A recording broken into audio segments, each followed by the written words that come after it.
We all know the classic lines. Red. Come play with us, Stanley. Here's Johnny. But not all of us know the story. My name's Dominic Matigian. Join us as we journey across haunted America.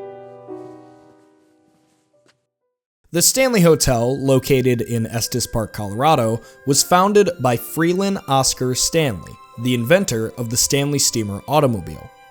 It was founded as a getaway for the upper class and those suffering from tuberculosis, such as its founder. It sits about 5 miles outside of Rocky Mountain National Park, and although it started as a peaceful getaway, guests now flock to the hotel in the search for a paranormal experience.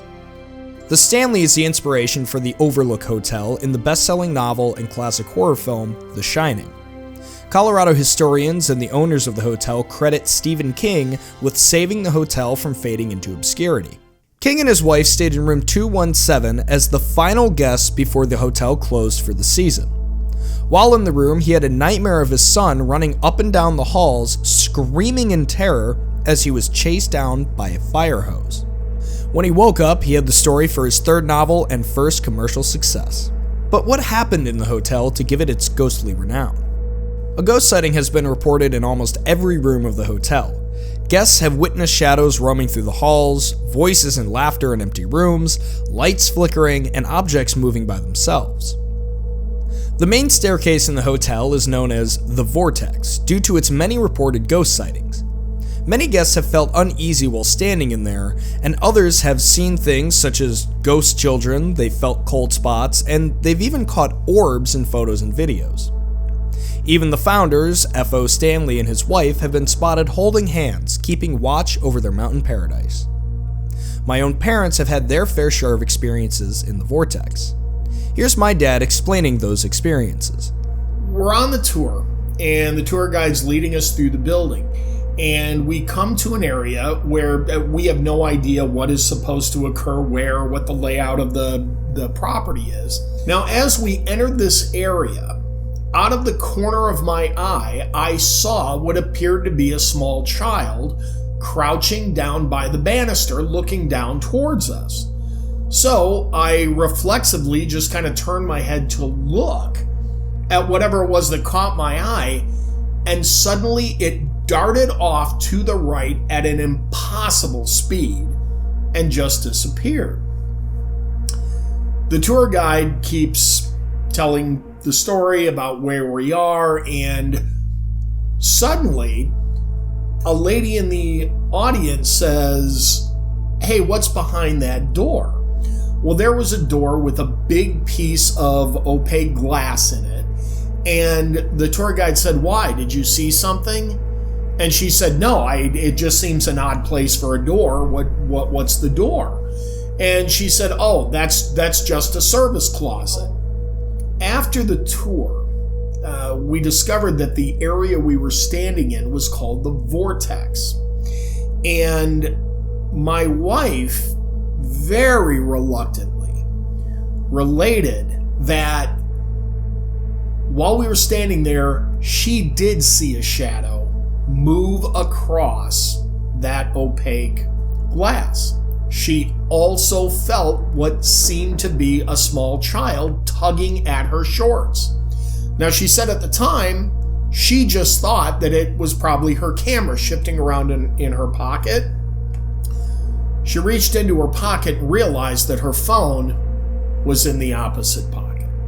The concert hall, a gift from F.O. Stanley to his wife Flora, features its own multitude of hauntings. As an upper-class Easterner, Flora was an avid pianist and patron of the arts. To this day, she graces the hall with her piano playing. She has also been spotted in the upper balcony still enjoying the performances of modern artists. Another ghostly resident of the hall is a man named Paul. In the early years of the hotel, it was Paul's responsibility to make sure the guests followed the 11 p.m. curfew for the building. Guests and staff that have been in the hall late at night have heard a man telling them to get out. Paul is known to interact with tour groups and flicker lights and flashlights upon the guide's request. Below the Stanley is a tunnel system rich with limestone and quartz. Many believe these mineral deposits to be the reason for the amount of ghostly activity in the hotel, as they are thought to trap paranormal energy. This area, mainly used by the staff to get around the hotel, often has the lingering scent of fresh pastries. This scent is attributed to a baker that worked at the hotel when it first opened, but it seems he never quite left. One of the most active spots in the hotel, the 4th floor, has many reported sightings as well as audio phenomena. Guests have reportedly heard children running up and down the halls giggling. Before it had rooms to accompany guests, the 4th floor served first as an attic, then as housing for female employees and their children. The most active room on the floor is room 428. The sound of footsteps can be heard late at night, furniture and doors move around without any explanation, and the figure of a cowboy can be seen sitting at the corner of the bed. The cowboy is believed to be the spirit of Rocky Mountain Jim Nugent. Women have said that he appears to them and gives them a kiss before disappearing into the night. The most famous room in the entire hotel, thanks to Stephen King, has quite the interesting history. In 1911, a housekeeper known as Mrs. Wilson was lighting a lantern during a storm. The fire from the match strike caused an explosion in the room that sent Mrs. Wilson through the floor and into the dining room below. Miraculously, she came out of the incident with nothing worse than broken ankles. Mrs. Wilson is said to still be taking care of the room. Guests have reported their luggage unpacked and the lights in the room turning on and off by themselves. A woman of her time, she is not fond of unmarried couples sharing a bed. Some of those unmarried couples felt so uneasy in the room, they would request a room change. In some instances, the male guest's luggage was unpacked and by the door when the couple woke up in the morning. While filming Dumb and Dumber, Jim Carrey spent a night in the room but was sufficiently spooked by something that caused him to run out of the room only partially clothed. Although there's no Jack Nicholson running around with an axe or any evil caretakers, the Stanley Hotel still has its fair share of ghostly activity. They host ghost tours across the property, they have illusionists, and they have a beautiful bar with shining-themed drinks, all surrounded by the beautiful Rocky Mountains. My name's Dominic Matigian. Thank you very much for joining us on this trip across Haunted America. We'll see you next time.